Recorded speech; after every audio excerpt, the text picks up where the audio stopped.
তোমরা অনেকেই আমাকে জিজ্ঞেস করছিলে দিদি তুমি কোথায় হেয়ার ট্রিটমেন্ট করিয়েছো। So hair is the answer. আমি হেয়ার ট্রিটমেন্ট করেছি সিন্ড্রেলা পার্লারে, মানে ডলিদির কাছে।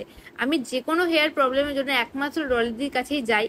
আমার চুলের সমস্ত রকম প্রবলেমের সলিউশন কিন্তু একমাত্র দিদিই করে। আমি লাস্ট ইয়ার মানে 2023-এ ফার্স্ট বটক্স ট্রিটমেন্ট করেছিলাম আমার চুলে।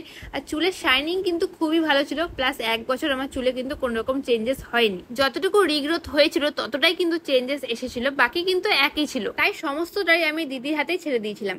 এখানে কিন্তু প্রত্যেকবারের মতো আমি সেম যত্ন সহকারে কাজ পাই।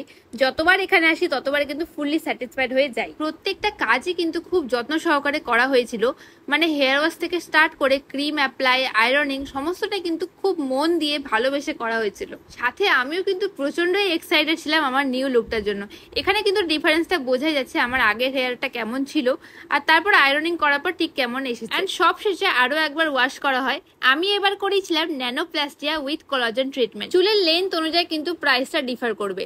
তোমরা যদি তোমাদের হেয়ারে কোনো ট্রিটমেন্ট করাতে চাও অবশ্যই স্ক্রিনে দেওয়া নাম্বারে যোগাযোগ করতে পারো। সব শেষে এই হলো রেজাল্ট আমার হেয়ার ট্রিটমেন্টের, বাট মেইন হলো after washing look. So hair is the final result of my hair treatment. সবাই কিন্তু কমেন্টে জানিও আমাকে কেমন লাগছে।